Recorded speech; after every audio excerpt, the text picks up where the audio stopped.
Blood for the Blood God. McKinnon returns to action, but the hockey gods demand multiple sacrifices. Avs lose to Connor McDavid 3-2. Oh, and Ryan Strome scored a goal too. What looked like it was going to be a decent game for the Avs ended up being absolutely brutal by the end. The first 5 minutes were fairly even, and the Avs actually managed to take advantage of the Oilers. McKinnon was flying around the ice straight from the get-go, trying to open things up, and the demoted Tyson Jost would come through on the fourth line for the Avs. After a big rebound, Davidson collects the puck at the blue line, but he mishandles it a bit, allowing Jost to put on heavy pressure and take the puck away. He then uses the speed he has to get through the neutral zone quickly, gains the zone, and instead of doing anything fancy, just pulls up at about the top of the circle here and rips a bullet right past Talbot. Jost has just 14 points on the season, but when you account for the time he missed with his leg injury, he's actually scoring at a near 30-point pace for a full 82 games. When you account for how little ice time he's getting as well, he's also scoring at the same rate of the Avs' third line of Como, Soderberg, and Nieto. So his production is picking up to where we want it to be, and we just want him to continue rounding out his game for the rest of the season so we can have him as a middle six guy in his second year for next season. Off that goal shortly after, the Avs would draw a power play out of Edmonton, which, as usual, would kill all of their momentum. From there, it was pretty even. It was a pretty wide-open game back and forth. The Avs were definitely giving up a few too many odd-man rushes, but Varley was bailing them out, and it was working up through the 10-minute mark. Maybe the closest chance to a goal was the Avs ringing the post for the 45th of those of the season. Then the Avs take a penalty at the halfway mark, and Edmonton just doesn't look back. The Avs essentially flatline in possession, and Edmonton pours it on for the entire rest of the period. Varley bails them out to the tune of 17 saves in the first period alone. The Avs just struggled to even get it out of their own zone, as we've seen a few times before.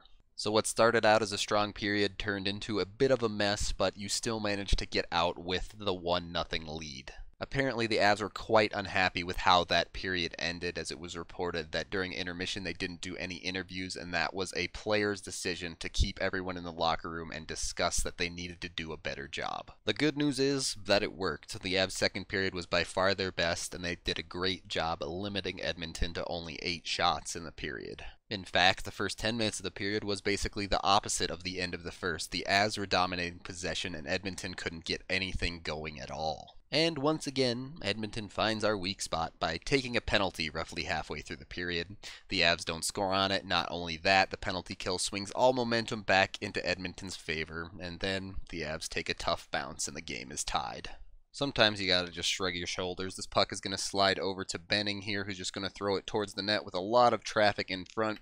You're gonna see it bounce off of Maroon over on the glove side here, and it's just gonna take a funny bounce that slips right through Johnson and Zadorov, somehow perfectly to McDavid's stick, who has the whole net to just throw it into.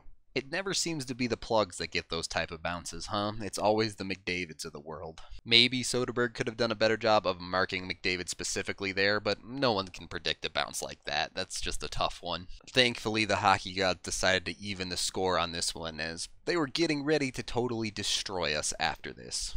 After the Avs recover a bit of a sloppy zone entry, Wilson collects the puck along the half boards on the far side, is going to come back to the point, and then just slide it across to Lindholm. Lindholm's going to take his time setting up here, and you're going to see Kerfoot head down towards the net on the near side.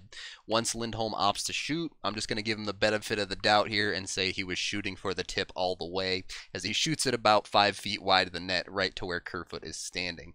Kerfoot, then, man, the kid is just lucky. He goes for the tip off of his stick. It does end up hitting his stick, and after its stick, it's going to hit him right into the body and somehow deflect perfectly off the post and into the net. Here's a better angle of Lindholm taking the shot, it going well wide, and seeing it just bounce off of Kerfoot and magically going right into the top corner. Avs play out the rest of the second at a slow pace, happy to take the 1-goal lead into the third. Unfortunately, near the end of the period, Anton Lindholm tries to go for a hit on Leon Draisaitl, misses entirely, maybe seems to catch his elbow against Draisaitl in some way, and comes off the ice with his arm just hanging down. Not good news. Obviously, you don't want any of your players to ever get hurt, but if someone had to do it, Lindholm was the sixth defenseman, basically, so that was about as good as you can get. Of course, we now know Lindholm is out indefinitely, which is bad news when you add that onto the fact that Mark Barberio still isn't even skating, so the Avs defense was already looking pretty short at that point. Moving on to the third period, disaster strikes in the worst way imaginable. Early in the third period, Erik Johnson tries to stand up Anton Slepyshev in the neutral zone before he can gain the blue line. What seems like a pretty harmless engagement ends up leaving Johnson lying on the ice, kicking his legs in obvious pain. Upon looking at the replay, it does seem like his hand and or arm bends in a very funny fashion, and he would not return to the game either, and it was even reported that his arm was all wrapped up after the game. Once again, much like Lindholm, we now know that Johnson is out indefinitely. And that is a much bigger disaster, not only in this game, but through the rest of this season. Any hopes the Avs really had of making the playoffs are now certainly looking all but gone. You probably already know that I wasn't really a believer in the playoff run, but it's going to be a lot harder for the Avs to look like a solid team without their rock on defense. Not to mention the fact that we're missing another 2 regular defenders, so we basically have half a defense cobbled together. So now you have to play out the rest of the third period with just 4 defensemen, and those 4 defensemen have to do the job of keeping up with Connor McDavid. You knew some bad news was coming at this point. Edmonton starts putting on the pressure, and the Avs forwards just aren't doing a good enough job of possessing the puck to give a break to their short-handed defensemen. For the first chunk of the period, Varley did go full beast mode, as if to say that he doesn't even need defensemen to carry the Avs, but eventually the load would even become too much for him. A 2-on-2 rush for Edmonton with McDavid coming up the near side and Draisaitl through the middle. Draisaitl just going to pass the puck off to McDavid, and we're going to see Nemeth play McDavid awfully soft. In fact, he seems to want to double team Draisaitl with Girard here instead of actually covering McDavid. That causes his stick to get caught up with Draisaitl's. Draisaitl does a very good job of lifting the stick on Nemeth as he leaves to go cover McDavid directly. When you're Connor McDavid, a lifted stick is more than enough to set yourself up, and he just rips one through Nemeth and past Varley. It's tough. You can say you want the Avs to play better against McDavid, but sometimes a player as good as McDavid is just going to beat you anyway. Now in a tie game, you could really see the fatigue set in for the Avs. The defensemen just couldn't get anything going forward on the breakout. The Avs completely flatline, and eventually they end up losing the lead. Adam Larsson is just going to throw a shot towards the net from the point here. It's going to miss wide on the far side, and you're going to see Camilleri collect it down low for the Oilers. That's going to pull Varlamov way out of the net to try and cover this, and you're going to see the Avs start to break down defensively. You can already see McKinnon and Girard right on top of each other trying to play the same position, and that position is covering absolutely no one. There's no one anywhere near this circle, anywhere near that side of the ice. You have Landeskog covering the back door down low, so that leaves basically no one covering the slot at all, and Ryan Strome is already starting to slip into it.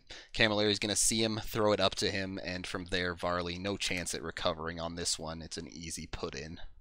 Just brutal, and that you could see was again part of the Avs being shorthanded defensively. They ended up with Sam Girard and Tyson Barrie out there together. Maybe not the best defensive pairing is all I'm saying.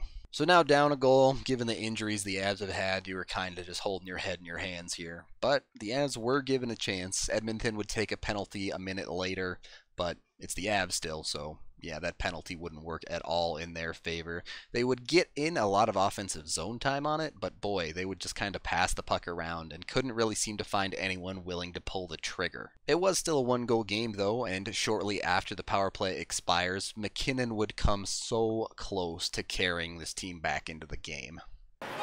So he's without one. Here's a chance. McKinnon shut off the post! And the Avs would not be able to recover from there. With the goalie pull, McDavid would end up throwing it into the empty net for the hat trick, just to add insult to injury, literally. And that's a tough way not only to lose this game, but to set the Avs up for the rest of the season.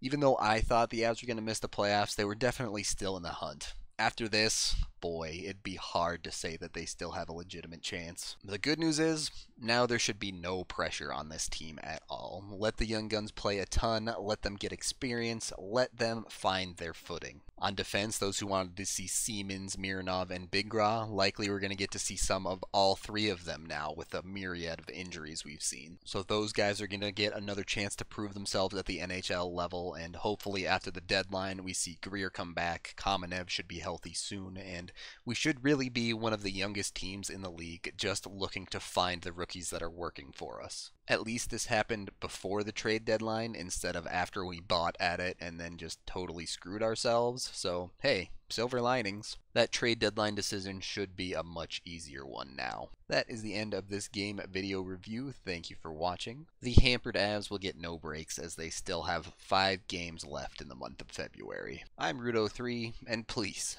no more pain, hockey gods.